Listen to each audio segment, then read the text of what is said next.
One thing that they'll probably expect us to touch upon today is the new Justice League trailer. Oh Yeah, yeah, I barely caught a glimpse of that before. it's interesting. Go on. No, I said it looks interesting. I do like how it has a little bit more. It's a little less brooding, if you get what I'm saying. It actually it's trying to be fun. Like you can see. I wonder if what was it? Because I'm Batman. I wonder if Say it it was right. that. I'm the goddamn Batman. I want my coffee. Easy there, ass bar. I want my coffee extra dark.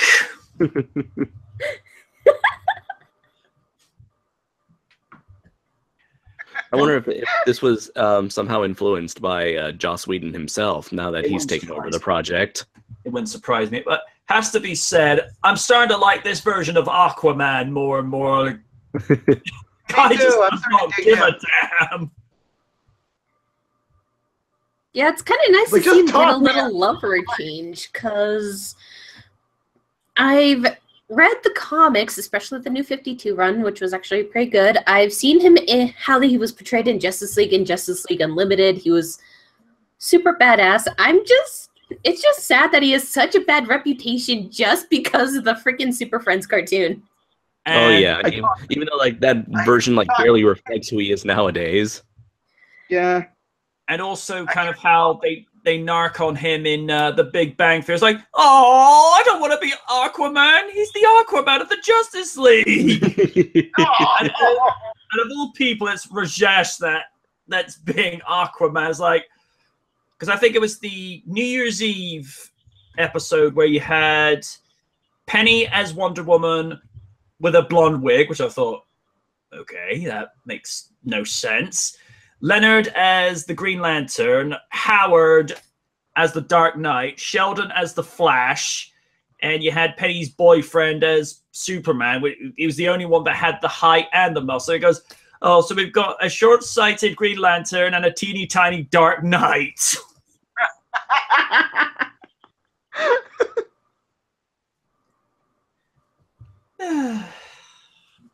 I've been so out of the loop with that show, because the last one I was watching somewhat regularly until other stuff was coming out was season 7, which was just after Leonard had come back from that that experiment in the North Sea on that.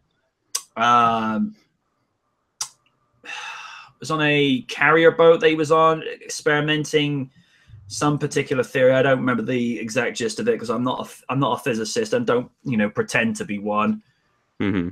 And it was just them building up to the whole thing of finally getting Leonard and Penny to be finally engaged, because I've noticed a lot in sitcoms, and they probably did this years before Friends as well, but it was the whole thing with Rachel and Ross. Will they? Won't they? Will they? Won't they? And after a while, fans get a little bit sick and tired. It's the same sort of thought process with Mulder and Scully in the X-Files. They kept Thank you. They kept teasing and teasing and teasing until finally it's like, oh, finally put them together. And it's like, why'd you take so long? There's making you wait for it and earn it, and then there's like, you could have done this 2 seasons earlier. Would have been a little bit of a better payoff. I don't know. Well, TV's been doing that for a very long time. I like to call it the Sam and Diane syndrome, where it's like, will they, won't they? Just get together already. I know.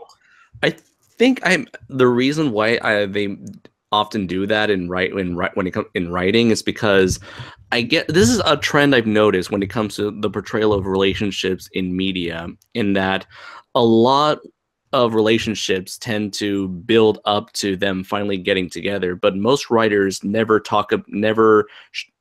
show stories of what happens after they get together. Pretty much once they get together, that's when the story ends. As if there aren't any writers that know how to write an ongoing relationship. Like the only time, Or if you're Joss Whedon, no one will let me happy. I guess so, yeah. I guess like in media, one of the few times I would ever see like an ongoing relationship that goes through struggles, go through challenges, still have character development within the relationship, I would see is probably like Batman Beyond and Mary Jane and Peter Parker. Yeah, other than that, all the characters are single, and they don't get into a relationship until the very end of a series, or the very end of a movie, or the very end of a comic book. Well, of course, as I alluded to you guys last week, Marvel Comics, in their asinine wisdom, have decided that they're not going to put Mary Jane and Peter Parker back together because of the whole liberal politics with Marvel, because as far as they're concerned, if they're not transgender, gay, or lesbian, they don't want them to be a couple. I'm like, oh, for fuck's sake. It's like, this is why people are not buying Marvel Comics at the moment. Well, if they're lucky, they'll wise up, because if there's one thing you do not fuck with, as certain graphic novels, which I will never mention, have shown in the past from them, you don't fuck with Spidey and Mary Jane's relationship. Exactly. Yes, especially Spiderman. Although they seem to be. Is there a bad echo going on? Okay, it looks like it's gone. It's oh, there it is. It seems to be well, how would I say it? Oh yeah, it seems like they're going to be doubling down on the no Spidey MJ relationship. So what? I don't even know what Spider-Man is doing relationship wise. I guess he's too big. I know what's that.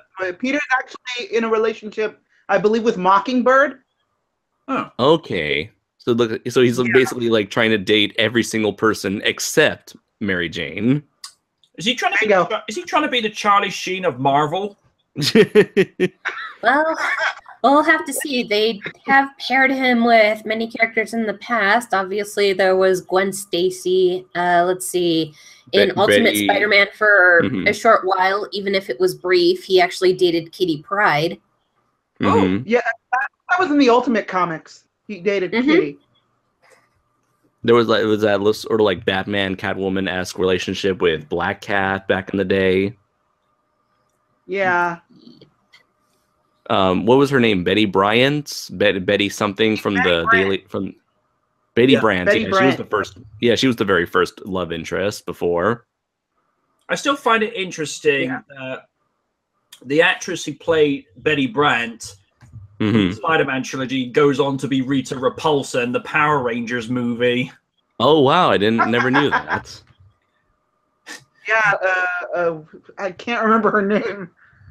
Elizabeth Banks. There we go. Yeah. Funny thing, I don't know what person did this meme, but it showed Elizabeth, as Rita saying, "I will get the Power Rangers." Then it cuts to another panel of J.K. Simmons as Jonah Jameson. It's like, I still want pictures of Spider-Man. Damn it! Why are you doing that? That's hilarious. Mind you, that's interesting to see him as Commissioner Gordon. Yeah. J.K. Simmons is always awesome. Yeah. For me, it's wait and see, but J.K. Simmons is always awesome. The thing is, he actually purposely wanted to get into the Amazing Spider-Man series to come back as JJ, because he absolutely adores that character, because he's just basically just allowed to cut loose. And that was the only thing of Spider-Man 3 that people didn't absolutely rain on, because it's like, it's JK, it's JJ, so it's always a win. Yeah. Although I like the line from the second. I like the line from the second. It's like, Mr. Jameson, your wife just called. She lost your checkbook. Thanks for the great news. He is good. Did you guys remember a while back there was images of J.K. Simmons actually getting physically fit for the role of Commissioner Gordon? That was crazy. It's like, Yeah, like what are they going to have like Commissioner Gordon do for the Justice League movie? Is he going to start kicking ass alongside the members? I think it was just to show that, because we all, as it is actually stated in Batman Year One, Part One, that Gordon isn't actually is actually an army veteran, so they wanted to at least make him look the part for that movie. But it's obviously going to be a much more distinguished Gordon, because obviously the Batman that they're using as the basis for this cinematic universe is based off the Dark Knight Returns, but it's not that much of a distinguished Batman because, well, if they were going to go for that one, then Ben Affleck would look even more distinguished than what he is at the moment. Because Dark Knight Returns, Bruce is supposed to be something like 56. And in this one, you know, Bruce has got to look, what, early, mid-40s at best? Because Affleck's, what, 43, 44? Let's see, I'll check right now. Because I know he was 42 when he was approached for the role of Batman, because Snyder said, "No, you know, you're my guy. You're the one I want as Batman." Whereas people were demanding Christian Bale come back. I'm like, no. 3 movies was enough. Yeah, he's 45 now. Okay. Yeah, I don't get me wrong. Bale, good as Wayne, but as Bat's like, no. Just no. I tolerated him in Batman Begins. Dark Knight, it was too much. Dark Knight Rises, like, where were you half the time? I'm Batman. I can hide in the shadows. We know. That's what you do. That I with skills that I learned in the mountains. I plucked a flower. I plucked a flower, and then I saw bats everywhere. So then I became Batman. I like what Scarlet Witch did to him when they had how it should have ended reviewing Age of Ultron. Oh my gosh, there's bats everywhere! Oh my god! I would have rather preferred. Oh my god, my crippling loneliness. I like the one where I think it was the trailer for the Age of Ultron, and they're showing Ultron trying to team up with bats and suits. And you hear Ultron go, "We're going to take on the Avengers, be friends." Batman's like, "Sweet." No, and I do love the first part of Age of Ultron, how it should have ended, where it's like, why didn't Ultron do that? Where he took over technology and made Tony Stark bankrupt and destroyed all their tech. I'm like, why didn't he do that in the movie? Because writers didn't do smarter ideas, Lydia. That's why. That makes sense now. And then Superman restarted time. It's like, God damn it. And Batman's still there. It's like, because I'm Batman. He's never affected by time. Exactly. By time. Because I'm Batman.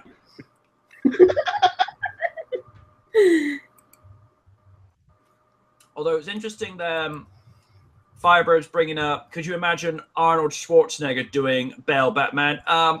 Funny thing, Firebird, back in the day, Schwarzenegger actually auditioned for the roles of Superman and Batman, respectively. What? Yeah, Schwarzenegger actually auditioned for Richard Donner's Superman. Oh wow! I'm here to save the Metropolis. I fight for truth, justice, and the American way. Yeah. Shut up, you puny bald man! Yeah, I will stop you from taking over the earth. Yeah. He's getting to the my God. Okay. That's probably what he would say when he's going to save Lois Lane. Got to get to the chopper and save the woman. I got to look cool. Why do I need the chopper? I can fly. I don't use the chopper. The chopper uses me. Well, that is true, based on the scene in the first movie, because he actually does get under the chopper.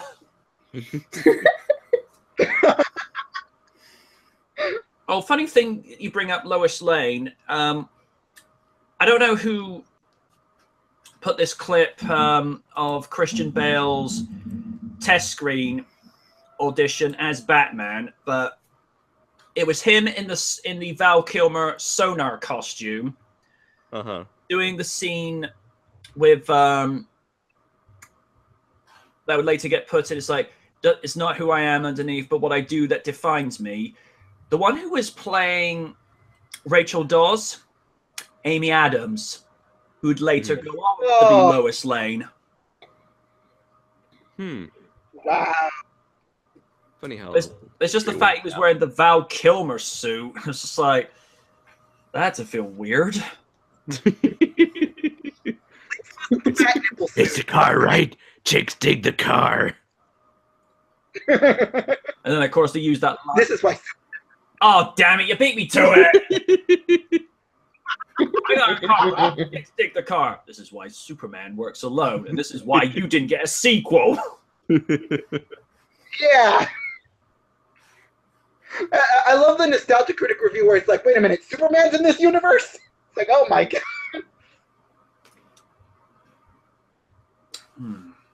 I'm looking at the images, and it does look pretty surreal.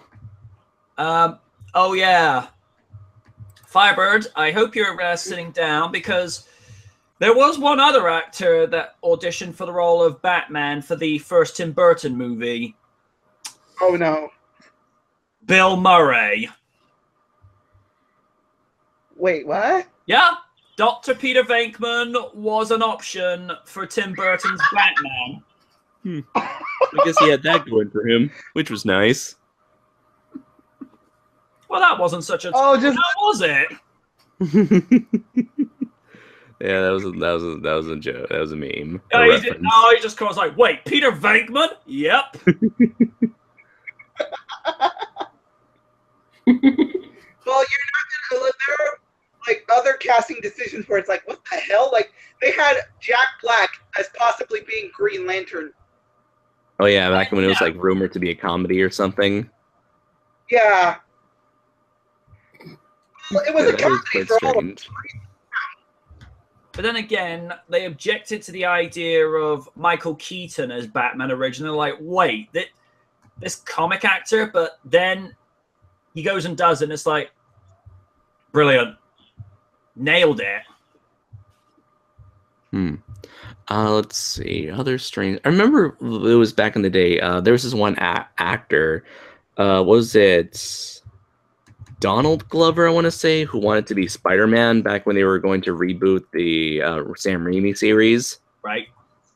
Yeah, and he tried. Donald Glover tried to have a campaign to be Spider-Man, and that caused a bit of a controversy, because then it once again went to a discussion about race and whether or not they should change a race, or whether or not it's good or it's bad, or is race even important for the character of Spider-Man?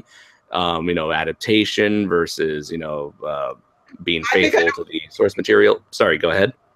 I think I know who you're talking about. Donald Glover. Yeah. Yeah, it was. Yeah, I did check also, and yeah, it was definitely Donald Glover, and that caused some discussion before it was eventually revealed to be Andrew Garfield. I would have been okay with Donald Glover at Spider-Man. Andrew Garfield was one of the few things about that movie series that wasn't awful, because here's the thing. And this is something I've been very vocal about for about the better part of 5 years, particularly when we did the end of year review panel for 2012. Tobey Maguire was the ideal Peter Parker. As Spidey had a lot to work on. Garfield as Parker, he was competent. As Spidey, perfect. Because half the time, you couldn't get him to shut up. You found my weakness. It's small knives. Although, it's funny enough, some people had complaints about the way they portrayed the jokey version of Spider-Man, saying that he came off as more of an asshole. But I would agree. I would disagree with that statement. I did enjoy, like you said, I did enjoy that newer, more refreshing, more faithful take on Spider-Man. Yeah. In Spider-Man 2, he got that, but then all of a sudden everything went to, no, The Amazing Spider-Man 2, where he got that, where it's like, and then it just went all straight to hell after that. Yeah. The thing I didn't particularly care for was the whole constant back and forth with Gwen Stacy. Will they? Won't they? Will they? Won't they? And it's just like, guys, pick one, please. Mm-hmm. Right. This is again one of those rare moments where you see character progression after they two characters become a couple, but then again it goes back to the relationship status of whether should they break up or should they stay together. I would have liked to have seen like some other challenge given to their relationship other than will they break up or will they not. Yeah, because for they me, sort of did with her going off to Oxford, but then that turned into a whole the other will they won't they kind of. Right. and Well, that would have been interesting to see them handle a long distance relationship. Yeah, But I bet you that, you know, had she not died, they would have, and if Gwen Stacy did not die, and if they were to have made a Amazing Spider-Man 3, I can already imagine them doing a Transformers 3 and just replace her with a new love interest, saying, "Oh, it didn't work out," and they broke up off screen. and they would have introduced them Mary Jane again. Yeah. Like, They were already. Mm-hmm. They were already doing that. Shailene Woodley was supposed to play Mary Jane in 2, but they just couldn't cram her in with all the freaking crap they already crammed in. Oh yeah. Because for me, Emma Stone's Gwen Stacy, until further notice, the most competent performing love interest for Spider-Man on the big screen. Because Kirsten Dunst, movie 1, she was okay. Movie 2, I hate her guts. Movie 3, get the fuck off my screen. Because, I mean, it might just be a case of the material she was given and what have you, but it doesn't help. But what about Bryce Dallas Howard as Gwen Stacy in Spider-Man 3, MJ? She wasn't long enough. How could you forget her? She was such a memorable and important character. No. Sure. I mean, Bryce Dallas Howard did better as the love interest of John Connor in that woeful Terminator 4 movie. Ugh. Yeah. Oh yeah, she was in that as well. And then you had Kirsten Dunst in that Melancholia movie a few years back, which was a weird experience to say the least. That movie kind of didn't make sense to me. Well, it's just it's a movie where different characters are looking at things from different perspectives as a comet was heading towards Earth. And I'm like, nice. You know, not the sort of thing you people want to pick. I don't know. Yeah. But of course, then they're sort of pondering what they're going to have for Tom Holland's love relationship in Spider-Man Homecoming. I mean, for now, I'd rather not see a love interest for Spidey because we've done it in 2 movie series now. It's like, can we just focus on Spidey just having fun as Spidey for a change? Although I guess it's kind of become a cliche. Sorry, go ahead. No, I said he technically had interest in Homecoming. It was Liz Allen.